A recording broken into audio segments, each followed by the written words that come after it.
하나님의 말씀 보시도록 하시겠습니다. 하나님 말씀 구약 성경 요나서 말씀입니다. 요나서 3장 1절에서 10절까지 말씀을 보시도록 하시겠습니다. 제가 가지고 있는 성경은 구약 성경 1289면에 있습니다. 요나서 3장 1절에서 10절까지 말씀을 제가 봉독해 드리도록 하겠습니다. 1289면에 있습니다. 여호와의 말씀이 두 번째로 요나에게 임하니라. 이르시되 일어나 저 큰 성읍 니느웨로 가서 내가 내게 명한 바를 그들에게 선포하라 하시는지라. 요나가 여호와의 말씀대로 일어나서 니느웨로 가니라. 니느웨는 사흘 동안 걸을 만큼 하나님 앞에 큰 성읍이더라.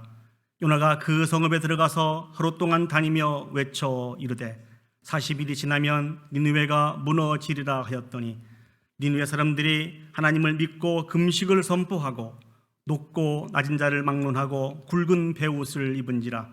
그 일이 니느웨 왕에게 들림에 왕이 보좌에서 일어나 왕복을 벗고 굵은 베옷을 입고 제 위에 앉으니라.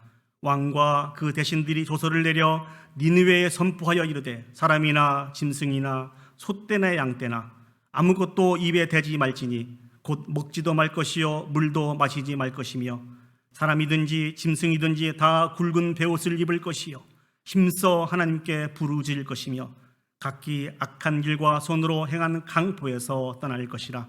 하나님이 뜻을 돌이키시고 그 진노를 그치사 우리가 멸망하지 않게 하시리라. 그렇지 않은 줄을 누가 알겠느냐 한지라.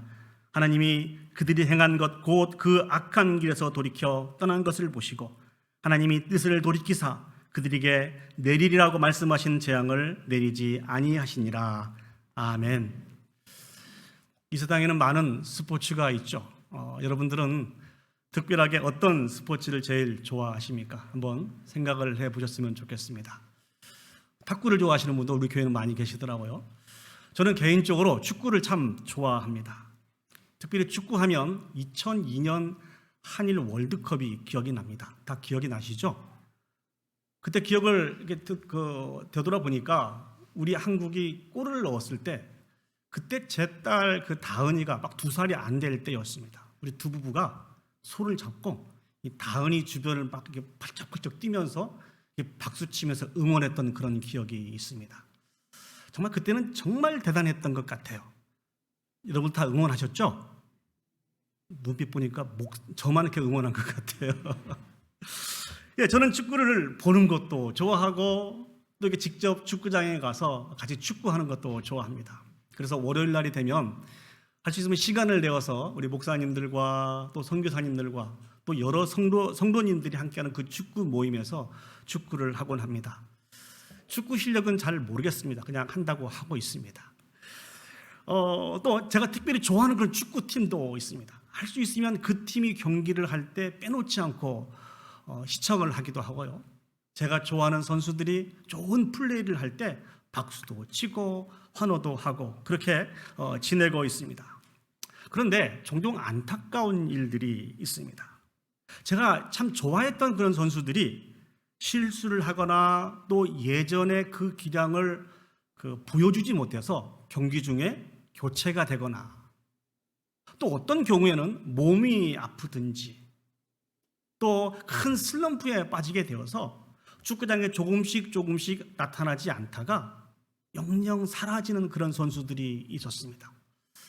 이 모습을 볼 때 참 안타깝더라고요. 근데 이렇게 한번 이야기를 한번 해주고 싶었어요.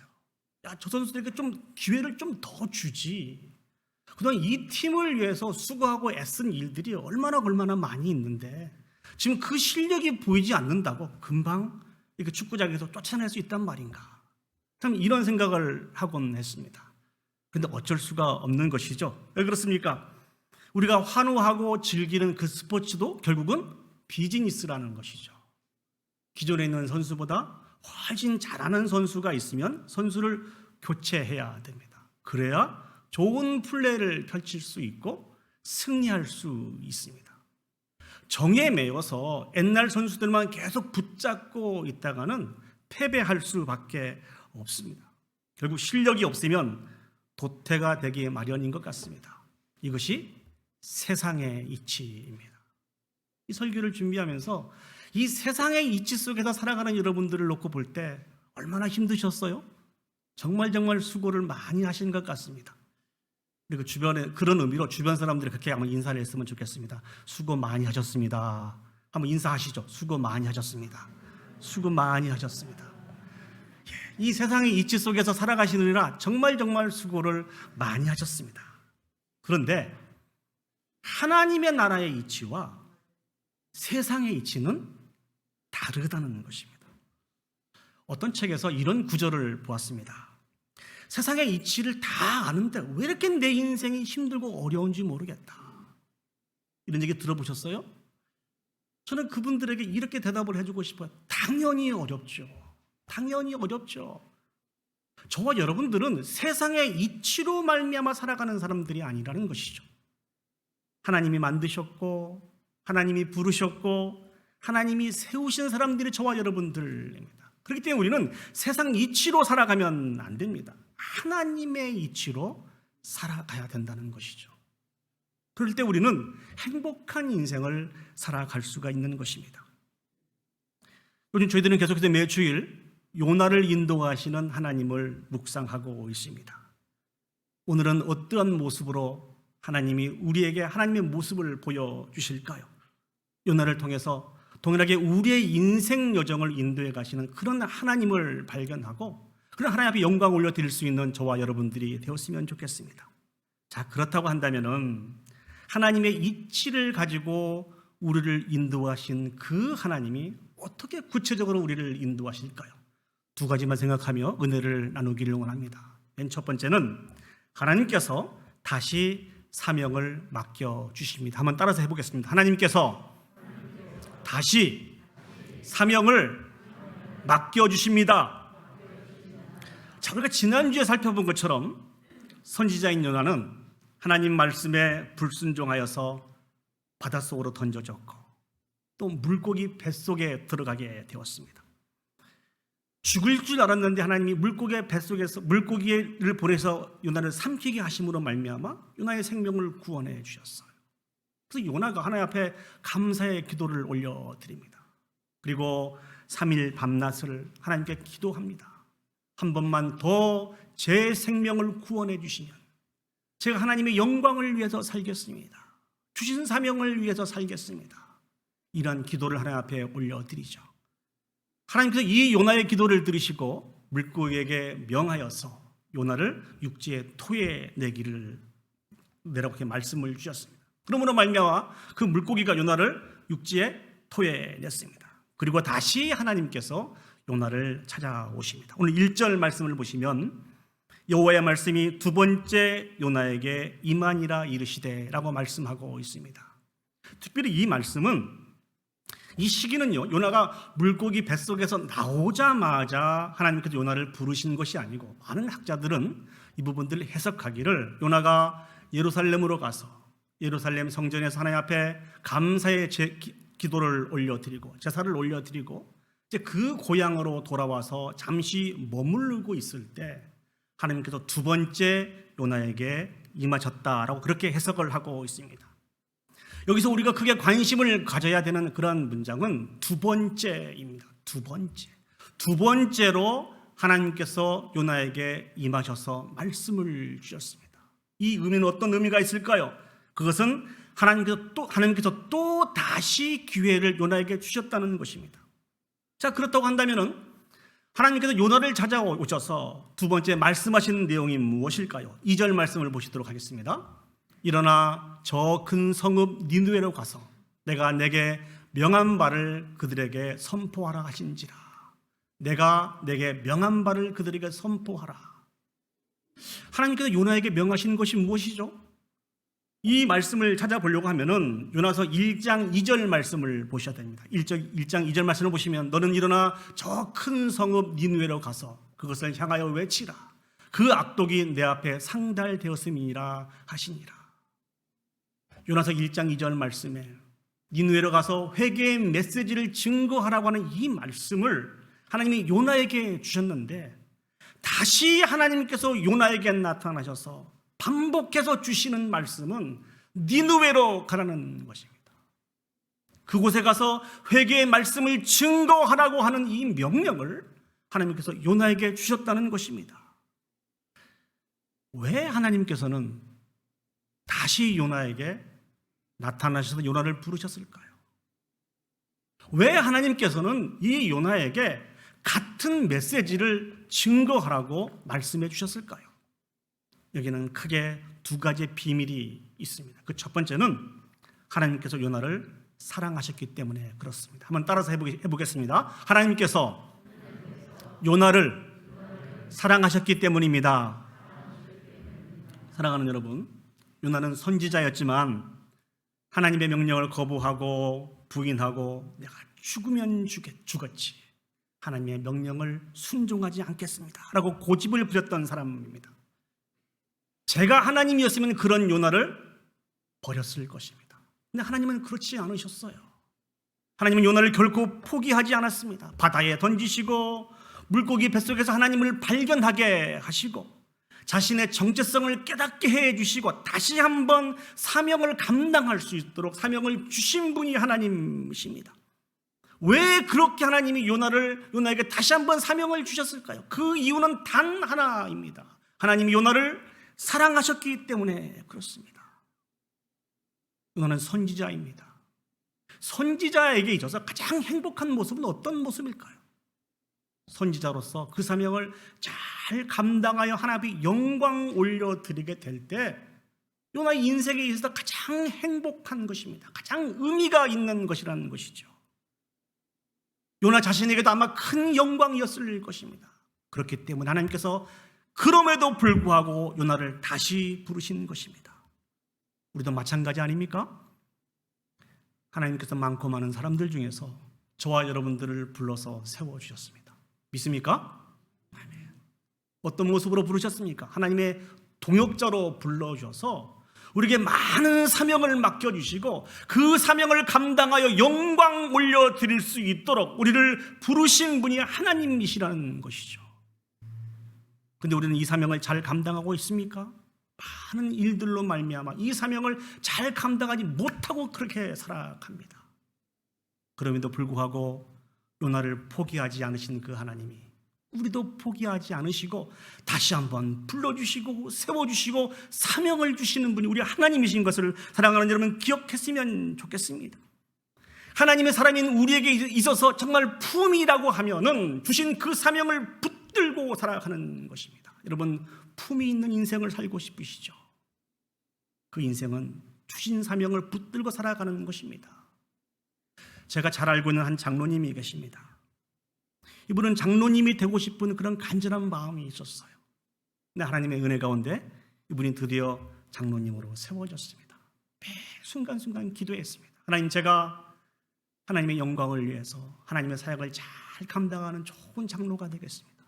그런데 이분이 큰 병을 얻게 되었어요. 이분이 정말 힘들고 어려웠던 것은 자신이 큰 병을 얻어서 그 병으로 말미암아 고생한 것이 아니고 장로로서 세움을 받았는데 이 사명을 감당하지 못하는 이 일들이 이분에게 더 큰 충격으로 다가왔습니다. 이 사실들을 알고 있었기 때문에 모든 사역자들이 다 힘들어 했습니다. 그때 저희 순이어서 저희 교구여서 제가 신방을 갔습니다. 그때는 이 장로님이 무엇인가를 열심히 하시더라고요. 장로님 뭐 하세요? 예, 제가 걷는 연습을 하고 있습니다. 뭐 하시게요?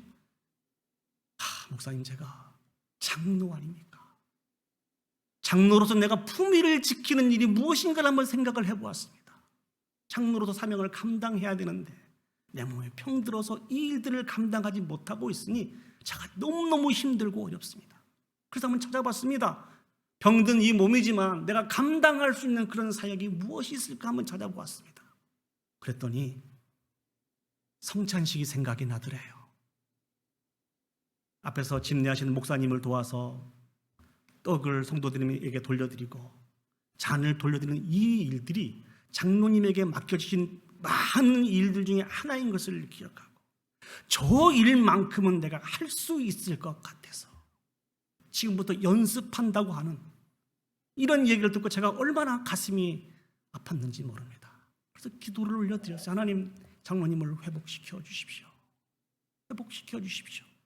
그래서 장로님으로서 맡겨진 그 사명을 품위 있게 잘 감당할 수 있도록 도와주십시오. 이렇게 기도 올려드렸던 그런 기억이 있습니다. 사랑하는 여러분, 저와 여러분들에게도 이 귀한 마음이 있기를 간절히 소망합니다.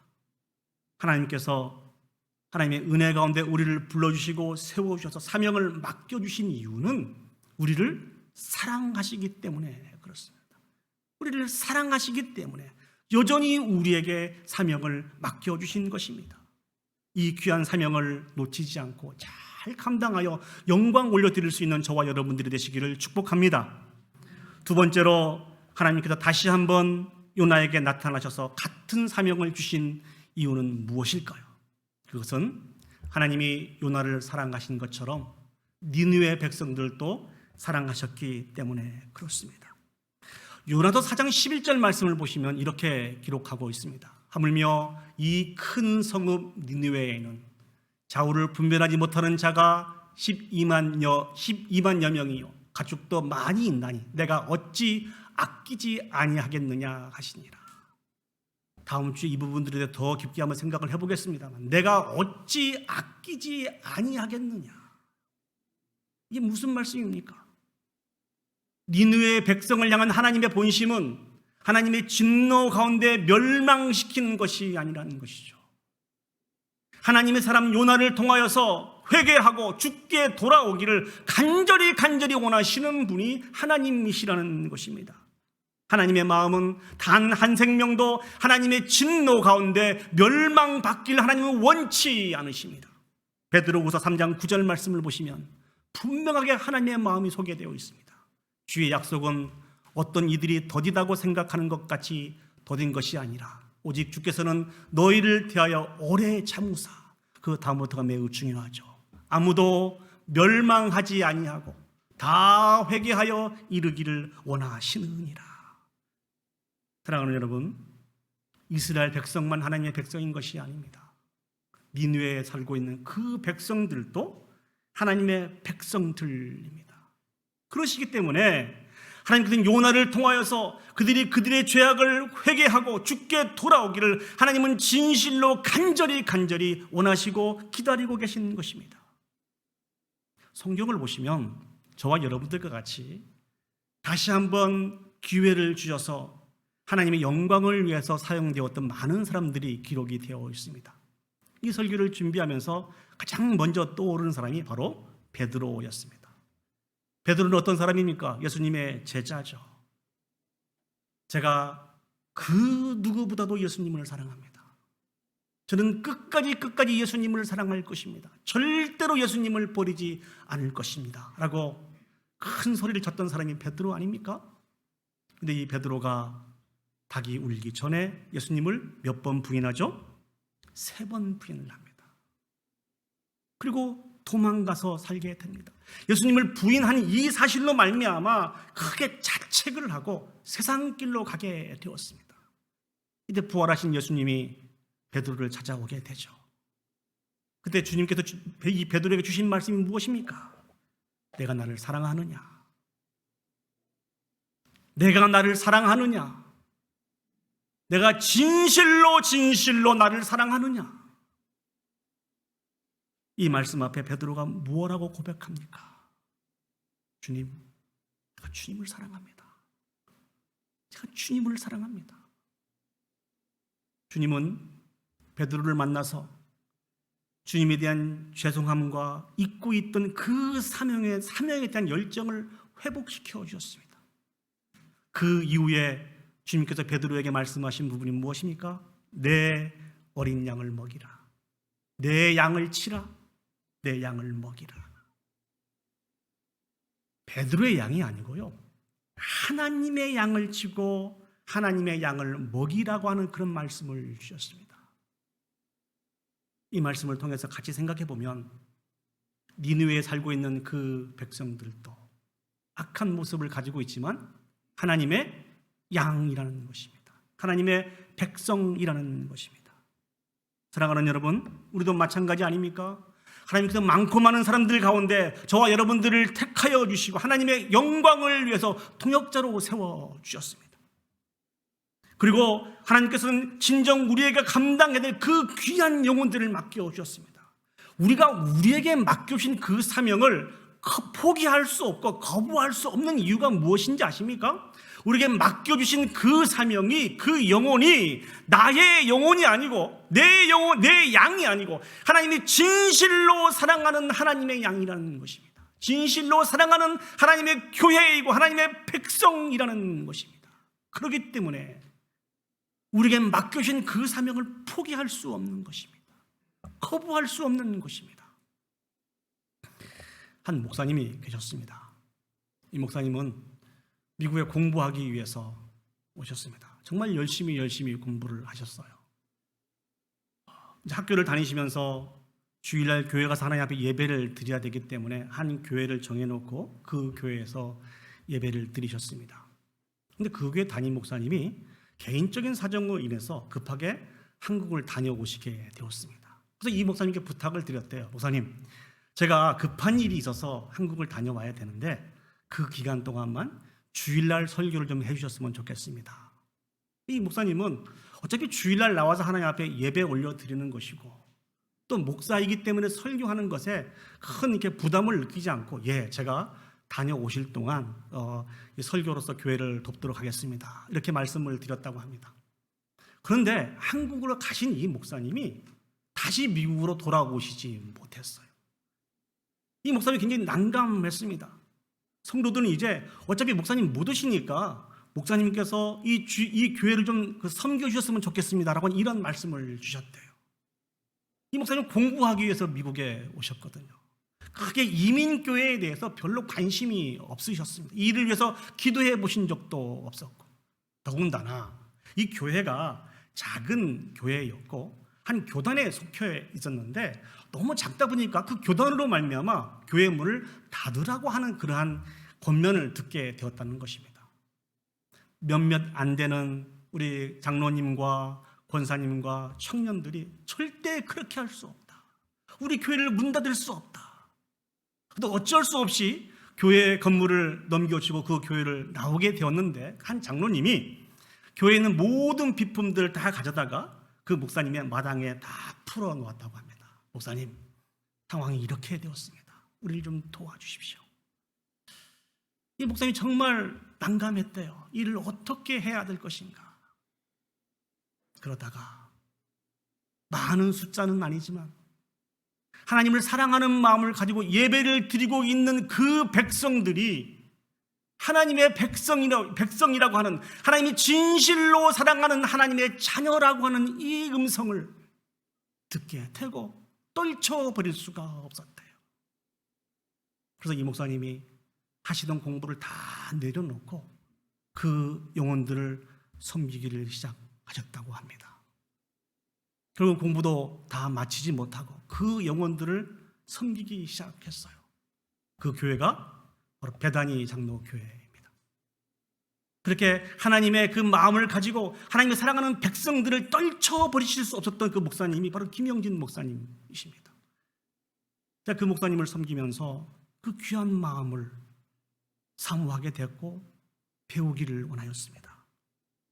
사랑하는 여러분, 지금 사명을 감당하시다가 혹시 지치고 실패하고 낙심해 계신 분들이 계십니까? 또한 그 사명을 감당하기가 나는 정말 부족하고 연약해서 주저하고 계신 분들이 계십니까? 아니면 하나님이 우리에게 말씀해 주셨지만 내가 이해할 수 없어서 거부하고 있는, 그렇게 불순종하고 있는 그런 분들이 계십니까? 세상의 이치는요, 이런 우리들을 향해서 실패자로 낙오자로 인치면서 다시 일어나지 못하게 합니다. 그러나 우리 하나님은 절대 그러시지 않습니다. 우리가 실패했다 할지라도, 우리가 불순종했다 할지라도 다시 한번 기회를 주시는 분이 우리 하나님이십니다. 믿습니까? 결코 우리를 포기하지 않으시고 연단하고 단련하고 사용하셔서 하나님의 영광을 위해서 사용하시는 분이 우리 하나님이신 것을 사랑하는 여러분 기억했으면 좋겠습니다. 이것이 하나님의 이치입니다. 거듭 반복해서 말씀을 드립니다만 하나님의 사람의 품위는 우리에게 주신 그 사명을 끝까지 붙들고 감당하는 것입니다. 이제 2021년도가 얼마 안 남았어요. 몇 달 남았습니까? 달수는 한 석 달 남았고 날짜를 한번 따져보면 한 2달 정도 남은 것 같습니다. 2021년도 어렵고 힘든 이 코로나 시국에 하나님께서 여러분에게 주신 사명은 무엇입니까? 왜 하나님이 그 사명을 여러분에게 주셨다고 생각하십니까? 하나님 앞에 서서 다시 한번 우리의 사명을 점검해보고 여전히 맡은 자에게는 구할 것이 충성이라고 말씀하신 그 하나님 앞에 끝까지 충성할 수 있는 저와 여러분들이 되었으면 좋겠습니다. 그 신앙인으로서 우리의 품위를 지킬 수 있는 저와 여러분들이 되었으면 좋겠습니다. 주신 말씀을 통하여서 크게 두 번째로 생각해 보기를 원하는 것은 하나님의 능력으로, 하늘의 능력으로 인도하시는 분이 우리 하나님이십니다. 오늘 요나는요, 하나님이 주신 말씀대로 니느웨에 갑니다. 이제 니느웨에 가서 요나가 어떤 일들을 하면 됩니까? 주신 말씀을 있는 그대로 증거하면 됩니다. 근데 3절을 보시니까 이 니느웨는 3일 길을 걸어야만 다 돌 수 있는 매우 하나님 앞에서 큰 성읍이다, 그렇게 말씀을 하고 있습니다. 이 사명을 요나가 어떻게 감당합니까? 우리 4절 말씀을 보시겠습니다. 4절 말씀 우리 한 목소리로 한번 읽어보도록 하겠습니다. 시작. 요나가 그 성읍에 들어가서 하루 동안 다니며 외쳐 이르되 40일이 지나면 니느웨가 무너지리라 하였더니. 사랑하는 여러분, 놀랍지 않습니까? 그 니느웨라고 하는 그 성은 3일 길을 걸어야 돼요. 근데 요나는 며칠 동안 외쳤습니까? 하루 동안 외쳤습니다. 왜 요나가 하루만 외쳤을까요? 요나는 여전히 니느웨 백성들에 대한 그런 반감이 있었습니다. 그래서 온 마음을 다하여 이 사명을 감당하고 싶은 그런 마음이 없었습니다. 참으로 완악한 게 우리 인간의 마음인 것 같습니다. 그래서 하루 동안 다니면서 외쳤습니다. 그런데 요나가 깜짝 놀랄 만한 그런 놀라운 역사가 나타나게 되었습니다. 우리 5절에서 8절 말씀을 보시도록 하겠습니다. 제가 한번 읽어보겠습니다. 니느웨 사람들이 하나님을 믿고 금식을 선포하고 높고 낮은 자를 막론하고 굵은 베옷을 입은지라. 그 일이 니느웨 왕에게 들림에 왕이 보좌에서 일어나고 왕복을 벗고 굵은 베옷을 입고 제 위에 앉으니라. 왕과 그의 대신들이 조서를 내려 니느웨에 선포하여 이르되 사람이나 짐승이나 소떼나 양떼나 아무것도 입에 대지 말지니 곧 먹지도 말 것이요 물도 마시지 말 것이며 사람이든지 짐승이든지 다 굵은 베옷을 입을 것이요 힘써 하나님께 부르짖을 것이며 각기 악한 길과 손으로 행한 강포에서 떠날 것이라. 이 말씀을 정리해 보면은 몇 가지로 정리할 수 있는데 맨 첫 번째는 니느웨 백성들이 하나님을 믿게 되었다는 것입니다. 짧은 하루 동안 대충 선포했던 요나의 그 말씀을 통하여서 니느웨 백성들의 내적인 변화가 일어나게 되었어요. 하나님을 믿게 되었다는 것입니다. 그리고 금식을 선포하고 모든 사람들이 베옷을 입었다라고 기록하고 있습니다. 금식을 선포하고 굵은 베옷을 입었다고 하는 모습은 어떤 모습입니까? 하나님께 죄를 회개하고 겸비하고 슬픔을 표현하는 그런 행위입니다. 뿐만 아니라 니느웨 왕이 이 소식을 듣게 됩니다. 그래서 역시 굵은 베옷을 입고 왕의 자리에서 일어나서 먼지 위에, 제 위에 앉았다라고 고백하고 있습니다. 이것은 무엇을 이야기하고 있습니까? 니느웨 왕도 하나님을 믿게 되었고 자신의 권위를 상징하고 있는 그 자리를 일어나서 먼지의 자리에 앉게 되었다는 것입니다. 온 우주 만물들을 통치하신 그 하나님 앞에 겸손하게 납작 엎드렸다는 것입니다. 이뿐만 아니라 조서를 내렸어요. 모든 백성들도 모든 짐승들에게까지 굵은 베옷을 입고 금식하고 악한 길에서 그 강포에서 떠날 것을 명령을 하였습니다. 이렇게 했던 이유가 무엇입니까? 그 이유는 9절 말씀에 나와 있습니다. 하나님이 뜻을 돌이키시고 그 진노를 그치사 우리가 멸망하지 않게 하시리라. 그렇지 않은 줄을 누가 알겠느냐 한지라. 사랑하는 여러분, 오늘 나타난 이 역사를 가벼이 보시지 마시기 바랍니다. 니느웨 사람들은 수천 년 동안 하나님을 거부했던 백성입니다. 우상을 숭배했던 백성입니다. 자신들의 죄악을 쌓았던 백성입니다. 그 백성이 어떻게 하루아침에 요나의 메시지를 듣고 하나님을 믿을 수가 있습니까? 죄를 회개할 수 있습니까? 죄의 길에도 돌이킬 수 있습니까? 어떻게 이런 역사가 나타나게 되었을까요? 이렇게 생각할 수도 있습니다. 요나의 능력이 그만큼 뛰어났기 때문이죠, 목사님. 여러분, 이 의견에 동의하십니까? 아니면 목사님, 아마도 요나가 오기 전에 그들은 이미 다른 통로를 통하여서 하나님에 대해서 들었을 것입니다. 그것이 아니면 요나가 물속에 빠졌고 큰 물고기가 요나를 삼켰고 하나님의 말씀을 통하여서 요나가 다시 육지에 토해졌던 요나의 기적을 이미 이들은 알고 있었기 때문에 그런 거 아닙니까? 이렇게 생각할 수 있습니다. 여러분들은 어떻게 생각하고 계시는가요? 요나는 단지 하나님의 말씀을 선포했을 뿐입니다. 그것도 정성을 다하여 온 마음을 다하여 선포한 것이 아닙니다. 이 모든 역사는 하나님으로부터 나타난 역사입니다. 요나를 사랑하신 그 하나님은 니느웨 백성을 사랑하셨습니다. 요나를 설득하신 그 하나님은 요나보다 먼저 니느웨 땅에 가서 그 백성들의 마음을 주관하고 계셨습니다. 간절한 마음을 가지고 주 앞에 돌아와 회개하기를 원하는 그런 간절한 마음을 가지고 먼저 앞서가서 이 일들을 행하신 분이 하나님이십니다. 이렇게 회개하는 놀라운 역사가 나타났을 때 하나님이 니느웨 백성들을 어떻게 다루십니까? 10절 말씀을 보시면 하나님이 그들이 행한 것과 곧 그 악한 길에서 돌이켜 떠난 것을 보시고 하나님이 뜻을 돌이키사 그들에게 내리라고 말씀하신 재앙을 내리지 아니하시니라 라고 말씀하고 있습니다.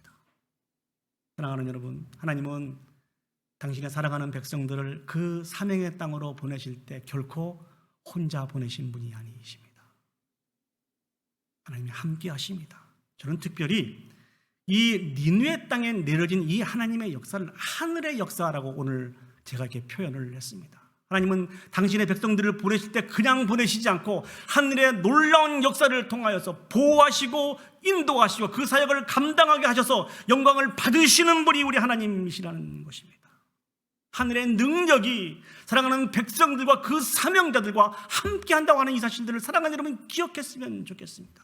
모세를 한번 살펴보시지요. 모세가 바로 앞에 서게 됩니다.